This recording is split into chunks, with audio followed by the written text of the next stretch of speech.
Hey everyone, and welcome back to my channel. I was on the fence about making this video as it can seem a little bit selfish to sit at home and think, how would this affect me whilst the war is unfolding and Ukraine stands its ground against Russian invasion? I think it's only natural to have these thoughts, and it's definitely an important topic to discuss, as the effects of Putin's actions will definitely ripple through our lives in many different ways. The aim of this video is to make you aware of these effects so you can be informed and equipped to do further research and hopefully prepare in anticipation of what's to come. No doubt you would have heard or have been personally affected by the notable drops in the stock market over the last week or so, which is largely due to the uncertainty the war has created. Uncertainty is enough to make many investors quiver and consequently react emotionally rather than logically, which is what creates a very volatile market when talking about stocks and shares. Property, on the other hand, is slightly different, as the effects are less volatile because of a time lag. Unlike stocks and shares, property takes months to transact, and there's a lot of unnecessary bureaucracy that further complicates the process, and therefore the effects on property aren't seen until months later. One of the biggest market influences at the moment are rising interest rates. The Bank of England has raised the base rate from 0.25% to 0.5% in February 2022, with the aim of tackling inflation and keeping it at a targeted 2% over the second half of 2022 and 2023.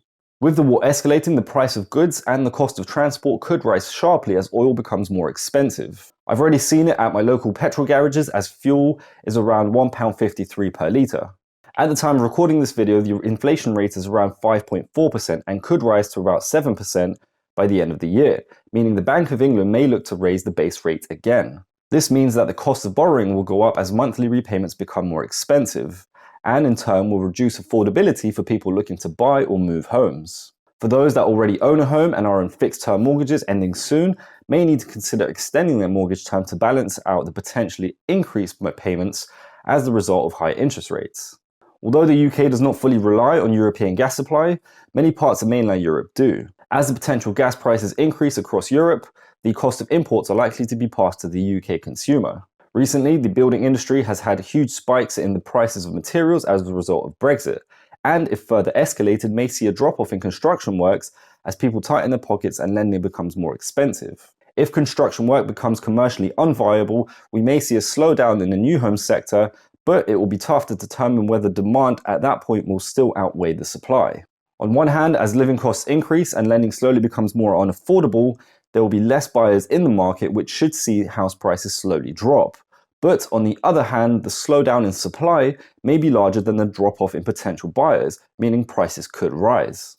I've not been around long enough to learn from a common mistake that many people do, which is try and predict the market, but know quite a few people that have. The main thing to remember is to not panic, to ride out the storm, and be prepared for anything. Strict sanctions are being placed on Russia, with many European banks now in favor of banning the country from using the international payment system SWIFT. This means that they can no longer send or receive money internationally. In London alone, a vast amount of property is owned by Russian individuals and companies, many likely propped up by some form of security loan. If these loans cannot be paid back, the risk of repossession increases, and the market could suddenly become saturated with properties as banks sell off assets to reclaim their capital. This is more of a far-fetched point, but who knows how far this could go. In summary, the cost of living is slowly getting more expensive, and something will have to eventually give. As the rate of inflation slowly creeps up, the Bank of England will try to tackle it by slowing down people's spending through monetary policy, i.e. raising interest rates. My personal take on it would be to start building up an emergency fund just in case, be prepared for some potential lifestyle changes as prices of household goods increases, and don't give in to the idea of fearing uncertainty. Thank you for watching, and I'll see you at my next video.